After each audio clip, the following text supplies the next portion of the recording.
Sejam muito bem-vindos ao Pode Ser Cast, onde você pode ser a sua melhor versão. Eu e minha amiga Dai. Olá, pessoal. Estamos aqui com uma pessoa incrível. Se você quiser saber tudo sobre direito imobiliário, está aqui Daiana. Olá, pessoal. Daiana, pode ficar à vontade, conta um pouquinho mais sobre a sua história, como é que você foi para esse ramo e o porquê. Na verdade, assim, eu sempre gostei muito da área de direito, né? Mas no início da minha carreira me enveredei para a área de humanas também, mas outra coisa. Comecei fazendo letras, depois entrei para uma grande seguradora e acabei fazendo gestão de seguros e fui caminhando. Até que num dado momento da minha vida eu falei, não, eu preciso retomar aquele desejo inicial que é fazer o direito, né? Fiz a faculdade, já comecei a advogar mesmo estando ainda como sócia de uma outra corretora, né? E aí as coisas foram aparecendo, aquela vontade cada vez mais de ser realmente de advogar, de estar nesse mundo, que eu sempre admirei muito. E já faz 8 anos que eu estou aí nessa empreitada, né, do direito, de leis, de buscar uma solução mais justa, mais pacífica para as pessoas, para que a gente viva num mundo melhor, né, um mundo que a gente busque sempre o equilíbrio, sempre decisões mais justas. E eu procuro sempre me atualizar para passar sempre o melhor para o meu cliente, né? Na atualização, a gente consegue passar sempre o melhor nas ações, nas negociações extrajudiciais também. E é isso, eu sou realmente uma admiradora do direito, inclusive estou lançando um livro esse ano, Defensores da Lei, pela editora Masalti. Pode falar com o pessoal aí. Editora Masalti, estou lançando um livro esse ano ainda, Defensores da Lei, e eu vou contar um pouquinho dessa minha história, um pouquinho desse meu amor pelo direito. Não percam, em dezembro está aí o lançamento Defensores da Lei pela editora Masalti. Legal. Pode fazer. E já que a gente está falando de clientes e tal, a gente quer saber muito sobre o uso capião e suas modalidades. Ah, sim, o uso capião é sempre uma pergunta bem frequente, né? Antes de entrar propriamente dito na uso capião, eu quero explicar um pouquinho sobre a Constituição. A nossa Constituição, lá no artigo 5º, em Direitos Fundamentais, ele fala que a propriedade é um direito nosso. Então, assim, todos nós temos direito a ter propriedade. Só que logo no inciso posterior, a Constituição também faz um dever para nós de dar função social a essa propriedade. Então, nesse sentido, a gente entende que temos o direito à propriedade, mas que se a gente não exercer o nosso dever de dar a função social, a gente pode vir a perder. E é nessa seara que entra aí a uso capião.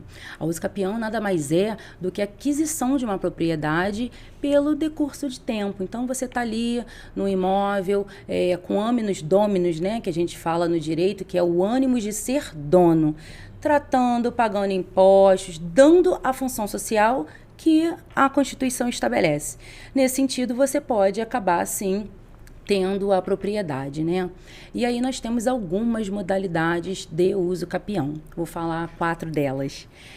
Temos a uso capião ordinária, né? A uso capião ordinária é aquela, pelo nome mesmo já diz, a mais comum. E aí, se você tem um justo título, ou seja, um contrato ainda que seja de gaveta, uma promessa de compra e venda que seja de gaveta também, e de repente você não conseguiu formalizar, você vai ter também a questão da boa-fé e o decurso do tempo. Precisa você estar ali pelo menos 10 anos, podendo ser diminuído para 5 anos, caso você construa, use como moradia, tenha alguma construção que seja produtiva, né? E é muito importante as pessoas saberem que a uso capião, ela só é adquirida se você tem uma posse mansa. Então, se você está lá à revelia do proprietário, você nunca vai usucapiar. Então, é importante a gente trazer isso, né? Porque muitas vezes a pessoa passa, nossa, se eu não for no meu imóvel, entra uma pessoa e pronto, perdi. Não é assim que funciona. Ah, tá. Menos mal, eu fico mais aliviado. É importante que a gente também não deixe, exemplo, a pessoa às vezes compra um terreno e deixa ele lá vazio, e tem ratos, e tá deteriorando, tá prejudicando, de repente, um outro imóvel. E aí, de repente, entram algumas pessoas ali com o intuito realmente de construir uma moradia, de fazer algo para si. Ela pode vir a adquirir, mas importante saber, precisa desse tempo, desse lapso temporal. E tem que ser uma posse pacífica, né? Muito bom a gente frisar isso para que as pessoas não se confundam. Então, essa é a nossa uso capião ordinária. Temos também a uso capião extraordinária. A extraordinária, ela precisa de 15 anos. Não depende desse justo título, se você tem um compra e venda mesmo que de gaveta, não depende de nada disso. Depende da boa-fé, depende do tempo que você está lá, você precisa estar ininterruptamente, assim como o ordinário, num período de 15 anos, podendo diminuir para 10 se você construir, se você fizer desse imóvel a sua moradia, né? Então, você pode adquirir também a propriedade através da uso capião extraordinária. Temos a especial. A especial, ela pode ser urbana, pode ser rural, pode ser individual, coletiva. Nesse caso, você não pode ter outro imóvel. Então, se o possuidor tiver outro imóvel, ele não vai poder usucapiar pela especial. E a especial, ela é especial porque você precisa apenas de 5 aninhos. Com 5 anos, você consegue usucapiar. Porém, tem que ser uma posse mansa, uma posse pacífica, sem oposição do proprietário. Você não pode ser um imóvel mais do que 250 metros quadrados. Então, tem todos esses requisitos, né? É sempre bom a gente frisar, porque de um lado nós temos a propriedade, mas do outro nós temos também o dever de dar uma função social. E se às vezes o proprietário compra só por comprar e acaba não estando ali, a lei, né? A gente tem que ressaltar que isso não é nada fora da lei. A própria lei garante esse direito, né? É um direito da pessoa. Tanto é que a uso capião, ela é uma ação declaratória. O que é isso? Você cumprindo os requisitos, você entra com uma ação apenas para que o juiz declare o seu direito. Você não precisa entrar com uma ação de conhecimento, que é o que a gente chama, para mostrar ao juiz, tentar fazer prova do seu direito. Não, cumpriu os requisitos, você já tem esse direito. Tanto é que atualmente a gente consegue também entrar com a uso capião extraordinária. Olha que facilidade, né? Através do cartório de notas, você consegue fazer isso também. Claro, preenchendo todos os requisitos, né? É importante sempre frisar. E nós temos agora o mais recente, desde 2011, a uso capião familiar. Ela está lá prevista no Código Civil, artigo 1240-A. E ela fala especificamente da possibilidade da cônjuge usucapiar aquele imóvel por ela ter sido abandonada. Mais uma vez ressalto, porque eu trabalho também com direito de família, né? Muitas pessoas falam, nossa, doutora, então se a pessoa se separar, a mãe já pode usucapiar? Não é assim. É só em caso de abandono. Então, aquele abandono que realmente a pessoa some, a pessoa não justifica, a pessoa vai embora e a outra cônjuge fica ali sozinha, arcando com condomínio, arcando com todos os gastos daquele imóvel. Então, essa uso capião realmente ela é bem específica e a pessoa pode usucapiar com apenas 2 anos, desde que cumpra os requisitos, não tenha outro imóvel, o imóvel tem que ser no máximo de 250 metros quadrados. E aí a pessoa também consegue. Então, assim, a uso capião ela é um instituto bem interessante, né? É bom para que a gente saiba que não basta só a gente ter um monte de imóveis, a gente precisa realmente dar uma função social. E quando eu falo de função social, não é apenas residir. Se você coloca esse imóvel, se você aluga esse imóvel, se você dá qualquer destinação, isso é da função social, aquele imóvel, né? Então, quando a gente fala da uso capião, que é um direito, é para aquele imóvel que realmente está abandonado por décadas, né? A pessoa não vai, não paga imposto, não quer saber, e aí realmente uma outra pessoa que dê uma destinação para aquele imóvel, ela vai conseguir ter essa uso capião. Deixa eu fazer uma pergunta. Vamos Claro. supor que eu moro de aluguel e eu faço assim uma obra incrível na minha casa. E eu posso pegar tipo um reembolso do proprietário, ter algo do tipo assim? Poderia me explicar?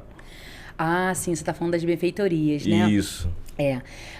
As benfeitorias, elas são de 3 tipos, tá? Nós temos as benfeitorias necessárias, as benfeitorias úteis e as benfeitorias voluptuárias.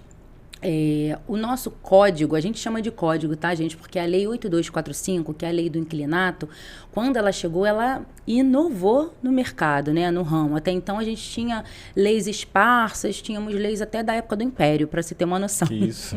É verdade. E aí, essa lei veio para disciplinar tanto o direito material como o direito também processual. Ela fala também das ações de despejo, como é que você faz, tudo isso.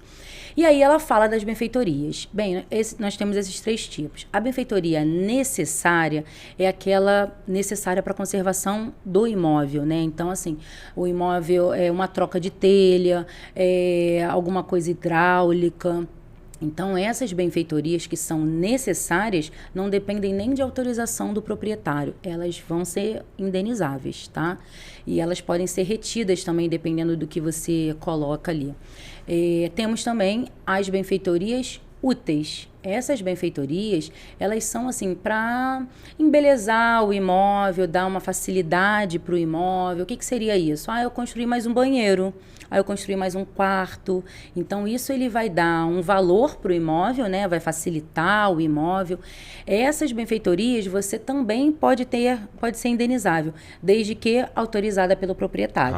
Tá. Essa precisa. E aí, se autorizadas, elas serão indenizadas e você pode reter elas. O que seria isso, né? Porque às vezes o proprietário fala, não, você não vai levar. E aí o locatário que fez aquela benfeitoria, ele tem esse direito da retenção da coisa, né? E temos a benfeitoria voluptuária. Essa benfeitoria é apenas assim para deleite. Então seria o quê? Uma decoração, seria uma obra de jardinagem.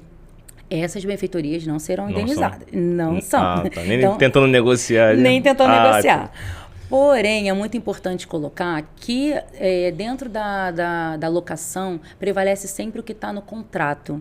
Então, assim, o código, a lei do inquilino 8245, ela fala lá no artigo 35 que as benfeitorias úteis e as benfeitorias necessárias serão indenizadas, salvo disposição contrária em contrato. Então, nós precisamos estar sempre muito atentos ao contrato que a gente assina, porque se tiver essa pegadinha, nem as necessárias você vai ser indenizado. Imagina, caindo o telhado, ou você precisa de uma reforma urgente, porque é questão de manutenção e conservação do imóvel, e se o seu contrato previr de forma diferente, você não vai ter direito. Então, tem que estar sempre atento aí a essas coisas. Entendi. É o famoso combinado não sai caro, né? Exatamente. Exatamente. Então, mediante a isso que você passou pra gente, quais são as obrigações do locador? Sim. Dentro do contrato também, ele prevê tanto as obrigações do locador quanto do locatário. E aí eu quero explicar porque fica esse termo muito técnico, só para ficar claro. Para traduzir. Para traduzir. Locatário é o proprietário do imóvel. Né? Ele é o locatário, é o locador, tá. É quem vai fazer a locação, né? E o locatário é o inquilino, é quem está ali pagando o aluguel, vivendo naquele imóvel. Então, às vezes, a pessoa confunde locatário e locador. Então, assim, locatário, às vezes, eu até chamo mais, basicamente, de inquilino para a pessoa, que eu acho que essa palavra fica mais fácil, né? De associar entendimento. Os nomes, né? Associar, é verdade. E o nosso código, ele coloca lá 10 ou 11 incisos, se eu não me engano, da obrigação de cada um. Eu até trouxe aqui como uma colinha, claro, né? Porque são tantos. Mas eu vou falar eles para vocês, para a gente poder conversar um pouquinho sobre eles, né? Então, vamos lá. Obrigações do locador. Entregar ao locatário o imóvel alugado em estado de servir ao uso a que se destina. Isso aqui é muito importante. Às vezes, você vai alugar um imóvel e o imóvel está caindo aos pedaços. Então, por que é importante você fazer uma vistoria, tanto na entrada quanto na saída? Para que você veja qual o real estado do imóvel. E o locador, ele tem essa obrigação de manter o imóvel para fins de uso durante toda a locação. Então, vamos supor, você entrou, você fez a vistoria, o seu imóvel está perfeito. E aí, passou 10 dias, começam as pegadinhas a aparecerem, né? E aí, você tem, sim, que falar ou com a imobiliária, com o advogado, né? Que foi, de repente, o interveniente, ou diretamente com o proprietário, para passar essa situação para ele, né? Outra obrigação do locador, garantir, durante o tempo da locação, o uso pacífico do imóvel. Gente, eu recebo tantas situações que vocês não imaginam. Doutora, loquei o imóvel, estava tudo bem, e agora é uma confusão, a gente não consegue entrar. Parece que tem alguém entrando na justiça e tentando embargar o uso, e aí a pessoa às vezes está ali e ela sofre ela não sofre assim um esbulho propriamente dito, porque o esbulho seria quando você não consegue mais ficar no local, mas ela às vezes sofre algum problema para ter a sua posse, né? E isso é obrigação do locador, garantir ao locatário, o inquilino, que ele tenha o uso pacífico dentro do imóvel que ele alugou. Uma outra situação é manter durante a locação a forma e o destino do imóvel. Na verdade, principalmente com essa última alteração que teve aí no código, né?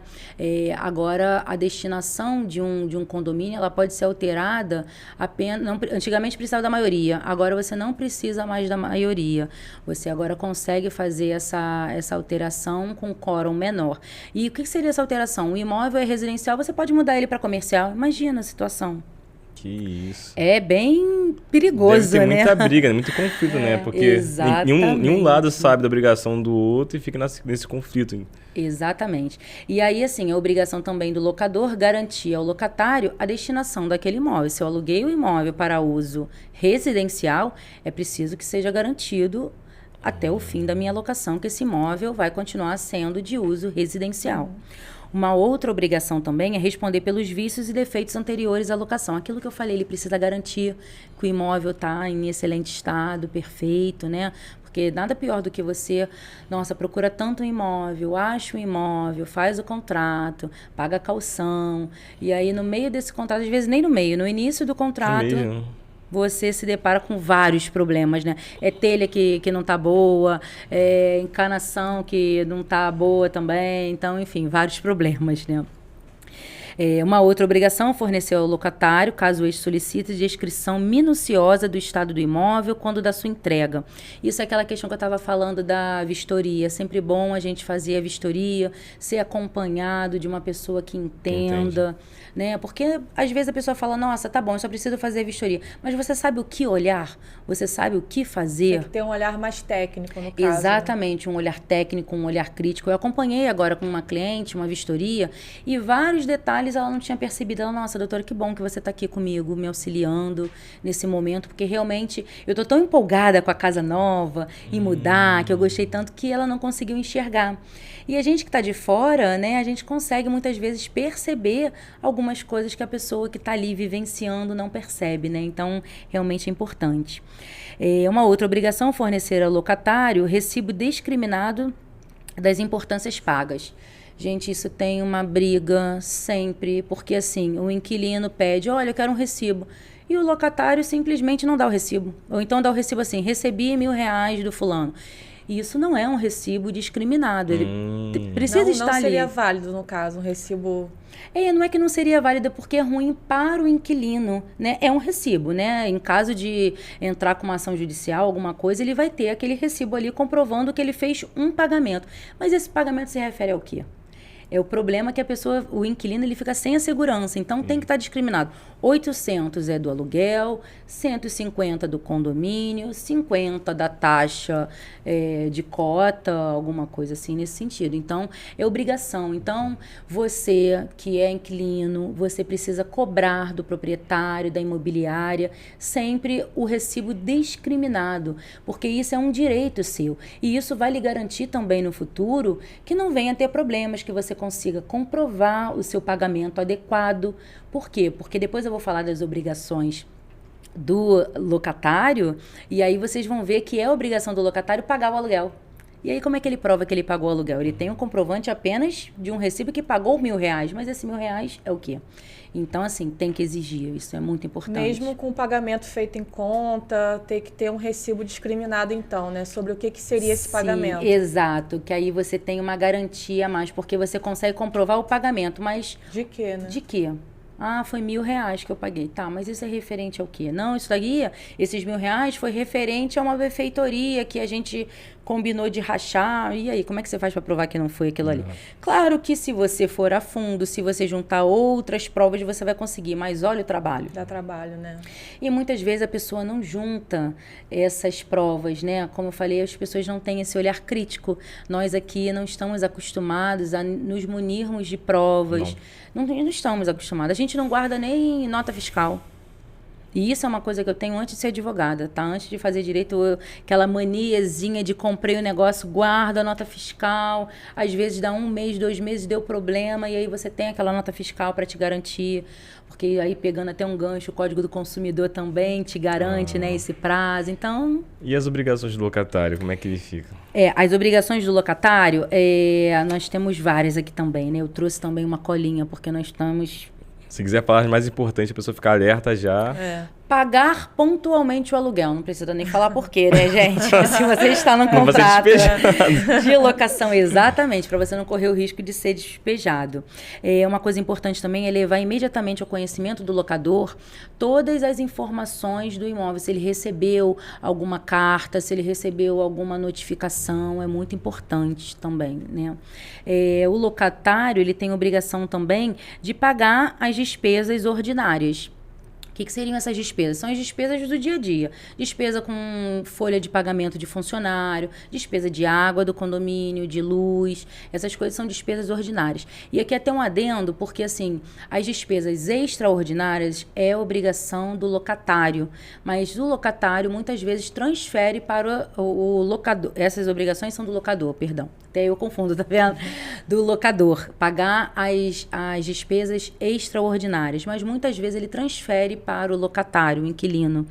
E aí é importante ressaltar que algumas despesas extraordinárias, como manutenção do condomínio, obras de fachada, e não podem ser transferidas. Então, é uma ilegalidade isso. Então, você que é locatário e está lá no seu contrato que as despesas extraordinárias, que são de reformas do prédio, reformas de fachada, isso não é obrigação sua, isso é obrigação do locador. Então, por isso também você deve estar sempre muito atento, né, para essas coisas do que... Porque às vezes a pessoa fala, eu estou só fazendo um contrato de aluguel, é só assinar aqui. Não é só assinar. É preciso estar atento a essas coisas, porque o locador, ele gosta de transferir essas obrigações extraordinárias, que essas não podem ser transferidas para o locatário. É possível ele botar isso num contrato e transferir isso? Sim, ele transfere. Ele fala por quê? Algumas obrigações podem ser transferidas. Por exemplo, o código fala que a obrigação de pagar taxas, de pagar IPTU, de pagar taxa de incêndio é do locador. Porém, pelo contrato, você pode transferir essas obrigações, mas não as obrigações extra, que seriam assim, quando vem aquela cota extra, mas cota extra no sentido de reforma do prédio, tá? Essas cotas extras não entrariam, não seriam obrigações do locatário, entendeu? E sim do locador. E qual a importância de ter um advogado nesse processo? Fica aqui, essa resposta é a resposta que todos querem saber, né? Por que eu preciso de uma advogada para fazer um contrato de aluguel, para te auxiliar numa promessa de compra e venda? Gente, falei aqui várias hipóteses de situações que, se você não é bem assessorado, você acaba se perdendo, você acaba perdendo o seu direito. Porque temos um ditado também: o direito não socorre aos que dormem. Então, se você, porventura, tem um direito, mas você não sabe aproveitar, você não junta a prova, você pode vir a perdê-lo. Então, a importância de ter uma advogada especializada na área imobiliária para te auxiliar num contrato de aluguel, numa promessa de compra e venda, é fundamental. Por quê? No contrato de aluguel eu dei vários exemplos aqui, vou dar pequenos exemplos para a promessa de compra e venda. Às vezes você vai comprar um imóvel, achou o imóvel lindo, mas será que esse imóvel não está respondendo por uma execução fiscal? Será que os vendedores não estão respondendo nenhuma ação civil ou criminal no qual aquele bem que você tanto sonha, que você quer comprar, vai ser objeto de uma penhora futuramente? Será que o próprio imóvel ele está regularizado, ele não tem uma hipoteca, ele não tem uma alienação fiduciária? Então tudo isso é muito importante. Ter o ônus reais, fazer a due diligência, que a gente chama no ramo imobiliário, que seria fazer exatamente essa diligência quanto aos documentos do imóvel. Então, assim, ter uma advogada te auxiliando é sempre muito importante. É quando você não tem aquele barato que sai caro, então não corra esse risco, nem no contrato de aluguel e nem no contrato de promessa de compra e venda, porque é de suma importância você ter, sim, um auxílio jurídico, um auxílio especializado para isso. Tem mais alguma mensagem para você deixar para a pessoa que está meio perdida, para quem está iniciando, ou para quem é próprio advogado e está entrando no direito imobiliário? Tem alguma dica para esse pessoal? É sempre importante, a dica aqui de ouro as pessoas, para advogado, as dicas são sempre se atualizar, sempre buscar ser o correto, falar sempre a verdade para o seu cliente. Isso eu vejo pelo longo da minha experiência que você ser verdadeiro com seu cliente, falar de todas as possíveis consequências dos seus atos é muito importante.